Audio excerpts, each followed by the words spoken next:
ಮೆತ್ತಿಗೆ ನನ್ನ ಗುಡಿಸ್ಬಿಟ್ಟಿಯಾ? ಎಲ್ಲಿ ನಿಮ್ಮ ಯಜಮಾನ ಇದ್ದಾನ? ಇನ್ನೂ ಇಲ್ಲ ಬುದ್ಧಿ, ಮಲ್ಕೊಂಡವ್ರೆ. ಗಂಟೆ 9 ಆಯ್ತು, ಇನ್ನೂ ಮಲಗಿಲ್ಲನ? ಡಾಕ್ಟ್ರೇ, ಈ ನಡುವೆ ಯಜಮಾನರು ಚೆನ್ನಾಗಿ ನಿದ್ದೆ ಮಾಡ್ತಾರೆ. ಹೌದೇನೋ? ಅವನು ಚೆನ್ನಾಗಿ ನಿದ್ದೆ ಮಾಡ್ಲಿ, ನೀವು ಚೆನ್ನಾಗಿ ತಿನ್ನಿ. ಯಾಕೆಂದ್ರೆ ಚೆನ್ನಾಗಿ ನಿದ್ದೆ ಮಾಡೋದು, ಚೆನ್ನಾಗಿ ತಿನ್ನೋದು ಆರೋಗ್ಯದ ಲಕ್ಷಣ. ಕರಿಯಾ, ಚೆನ್ನಾಗಿ ಬಡಿಸು. ಬರ್ಸಾಕಿಲ್ಲ.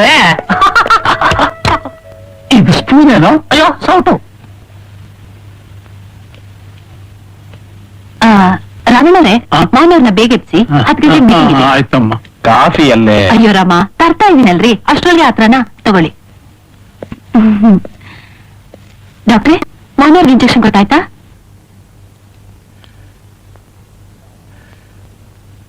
ನಿನ್ ಮಾವ ನಮ್ಮನ್ನೆಲ್ಲ ಬಿಟ್ಟು ಹೊರಟೋಗ್ಬಿಟ್ರಮ್ಮ.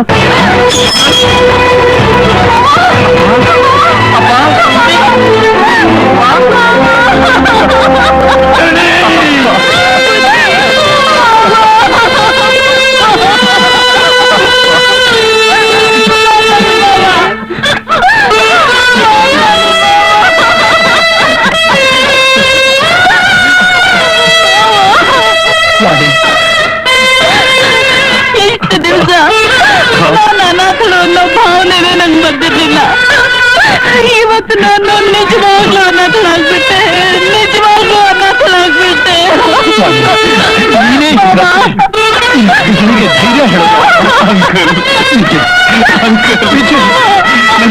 ಮಾಡ್ಕೊಂಡು ಹೋಗ್ಬಿಟ್ರಲ್ಲ.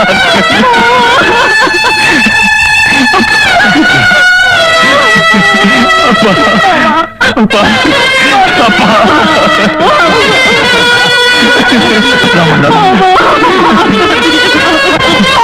ಅಪ್ಪ ಅಪ್ಪ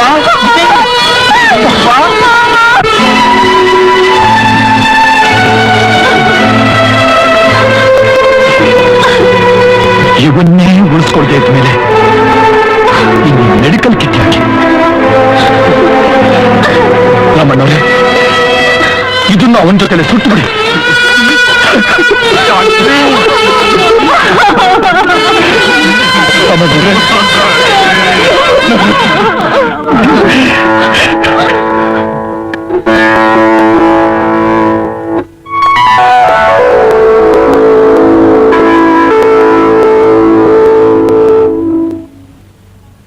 ದೊಡ್ಡ ಯಜಮಾನಿದ್ದಾಗ ಇಷ್ಟೊತ್ತು ಮೀಟಿಂಗ್ ಮುಗ್ದೇ ಹೋಗ್ತಿತ್ತು. ಅವ್ರ ಮಗ ವಿಜಯ್ಗೆ ಇನ್ನೂ ಏನು ತಿಳಿಯಲ್ಲ. ಅದ್ ಹೇಗೆ ನಿಭಾಯಿಸ್ತಾರೋ ಏನೋ.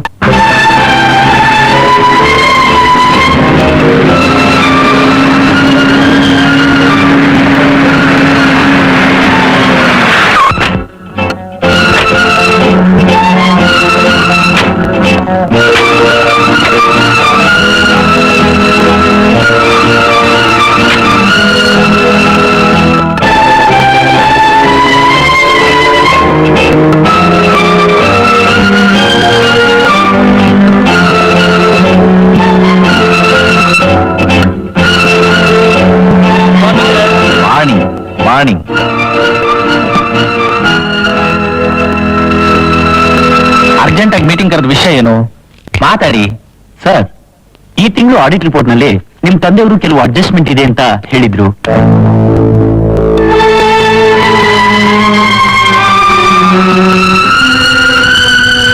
ಸರ್, ಫಾರಿನ್ ಕಂಪನಿ ಎಂಕ್ವೈರೀಸ್ ಬಂದಿದೆ. ನಾವೇ ಡೈರೆಕ್ಟ್ ಆಗಿ ಡೀಲ್ ಮಾಡೋಣವಾ ಅಥವಾ ಅಲ್ಲಿ ನಮ್ಮ ಏಜೆಂಟ್ಸ್ಗೆ ರೆಫರ್ ಮಾಡೋಣವಾ?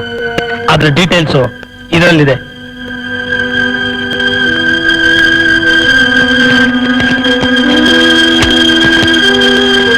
ವಾಣಿ, ಈ ವ್ಯವಹಾರದ ವಿಷಯಗಳೆಲ್ಲ ನನ್ನ ತಲೆಗೆ ಹೋಗಲ್ಲ.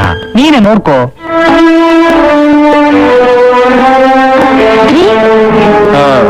ಸಾಯಂಕಾಲ ಮನೆಗೆ ಬೇಗ ಬಂದ್ಬಿಡು, ಕಾಯ್ತಾ ಇರ್ತೀನಿ.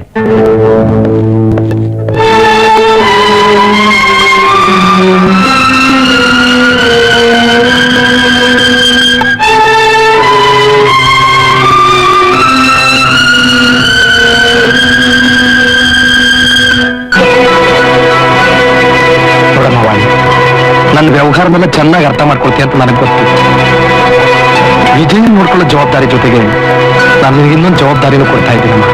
ನೀವೇನೇ ಜವಾಬ್ದಾರಿ ಕೊಟ್ಟರು ಅದನ್ನ ನಿಭಾಯಿಸ್ಕೊಂಡು ಹೋಗೋ ಶಕ್ತಿ ನನ್ನಲ್ಲಿದೆ ಅನ್ನೋ ಆತ್ಮವಿಶ್ವಾಸ ನನಗಿದೆ ಮಾವ.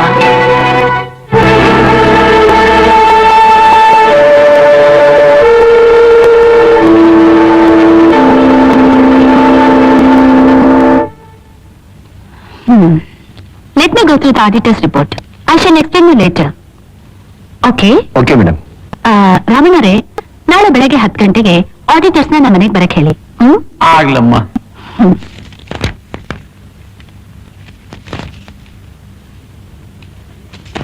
ಹ್ಮ್.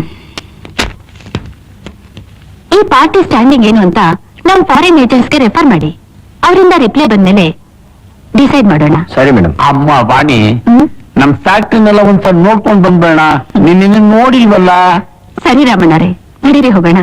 ಆಯ್ತು. ನಂಗೆ ಈಗ ಅರ್ಥ ಆಗ್ತಾ ಇದೆ ನೀವು ಎಂಥ ಕಿಲಾಡಿಗಳು ಅಂತ. ಇದ್ರಲ್ಲಿ ನನ್ ಕಿಲಾಡ್ತನ ಏನಿದೆ? ಅದಾ, ಇಷ್ಟು ದೊಡ್ಡ ವ್ಯವಹಾರ ಇದೆ, ಇದನ್ನೆಲ್ಲ ನೋಡ್ಕೊಳ್ಳೋದು ಹೇಗಪ್ಪ? ನಾನಂತೂ ಓದಿಲ್ಲ, ನಮ್ ತಲೆಯಲ್ಲಿರೋದು ಬರೀ ಜೇಡಿ ಮಣ್ಣು ಅಂತ ತಿಳ್ಕೊಂಡು ಓದಿರೋ ನನ್ನ ಮದುವೆ ಮಾಡ್ಕೊಂಡಿದ್ದೀರಲ್ಲ, ಕಿಲಾಡಿಗಳಲ್ವಾ ನೀವು? ಆಫೀಸ್ ಕೆಲ್ಸಕ್ಕೆ ಮ್ಯಾನೇಜರು ಆಯ್ತು, ಮನೆಯಲ್ಲಿ ಹೆಂಡತಿನೂ ಆಯ್ತು ಅಂತ ನನ್ ಮದುವೆ ಮಾಡ್ಕೊಂಡಿದ್ದೀರಿ. ಧರ್ಮಪತ್ನಿ ಅಂದ್ರೆ ಹೇಗಿರ್ಬೇಕು ಅಂತ ಗೊತ್ತಾ? ಹೇಳ್ತೀನಿ ಕೇಳು. ಕಾರ್ಯೇಶು ದಾಸಿ, ಕರಣೇಶು ಮಂತ್ರಿ, ಭೋಜ್ಯೇಶು ಮಾತಾ, ಶಯನೇಶು ವೇಶ್ಯ, ಕ್ಷಮಯಾ ಧರಿತ್ರಿ ಅನ್ನೋದು ಗೊತ್ತಿಲ್ವಾ? ಇಷ್ಟೆಲ್ಲ ಓದಿದೀಯಾ?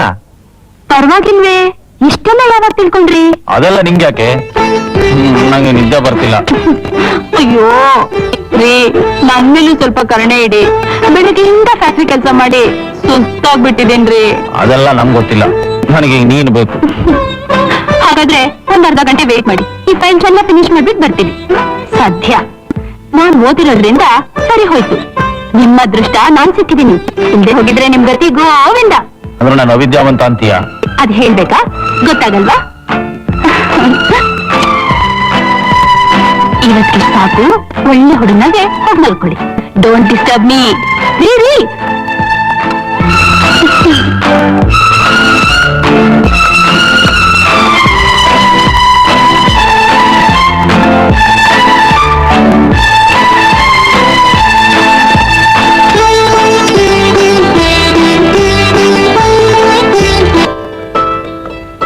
Good morning madam. Good morning.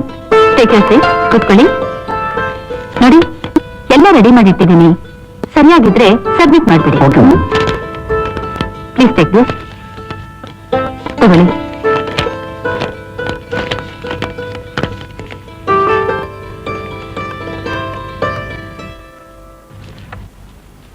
ಆ ವಾಣಿ ಇದಕ್ಕೆ ಸೈನ್ ಮಾಡ್ಕೊಂಡ್ ಬಾಂಗು.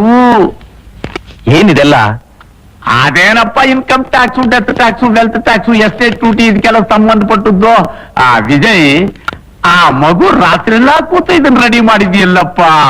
ನಿಜವಾಗ್ಲೂ ಅಂತ ಬುದ್ಧಿವಂತರಾದ ಹೆಂಡತಿ ಸಿಕ್ಕಿದ್ ನೀನ್ ಅದೃಷ್ಟ ಏನಪ್ಪ. ಅಂದ್ರೆ ಅವಳು ಬುದ್ಧಿವಂತರು, ನಾನ್ ದಡ್ಡ ಅಂತ ಹಾಗೆಲ್ಲ.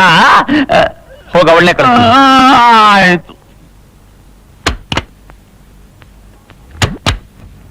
ಡಾರ್ಲಿಂಗ್, ಏನ್ ಡಾರ್ಲಿಂಗ್, ಸೈನ್ ಮಾಡಿ ಕಳಿಸಿ ಅಂದ್ರೆ ನನ್ನೇ ಬಾಂದ್ರಂತೆ. ತಪ್ಪೇನು? ಅದ್ರಲ್ಲಿ ಏನಿದೆ ಅಂತ ನನಗೆ ಗೊತ್ತಾಗೋದು ಬೇಡವಾ? ಹಾ, ಗೊತ್ತಾಗ್ಬೇಕಾದ್ದೆ. ನಾನ್ ಎಕ್ಸ್ಪ್ಲೇನ್ ಮಾಡಿದ್ರು ನಿಮ್ಗೆ ಅರ್ಥ ಆಗೋಲ್ಲ. ನೋಡಿ, ಕೆಳಗಡೆ ಆಡಿಟರ್ಸ್ ಎಲ್ಲ ವೇಟ್ ಮಾಡ್ತಾ ಇದ್ದಾರೆ, ನಾನು ಹೋಗ್ಲೇಬೇಕು. ಹಾ, ಬೇಗ ಸೈನ್ ಮಾಡಿ ಪ್ಲೀಸ್. ವಾಣಿ, ಅರ್ಥ ಮಾಡ್ಕೊಳಕ್ಕೆ ನಾನು ಇನ್ನಷ್ಟು ಓದಿಲ್ಲ. ನಾನೊಬ್ಬ ವಿದ್ಯಾವಂತ ಅನ್ನೋದನ್ನ ಮಾತು ಬಿಡ್ತೀನಿ. ನೀನ್ ಜ್ಞಾಪಿಸ್ದಾಗ್ಲೇ ನನಗದ್ರ ಜ್ಞಾಪಕ ಬರೋದು. ಆ ನೋಡಿ, ಸಾಯಂಕಾಲ ಎಲ್ಲೂ ಹೋಗ್ಬೇಡಿ. ನನ್ನ ಫ್ರೆಂಡ್ ವೆಡ್ಡಿಂಗ್ ಆನಿವರ್ಸರಿ ಇದೆ, ನಾವು ಹೋಗ್ಲೇಬೇಕು. ಓಕೆ?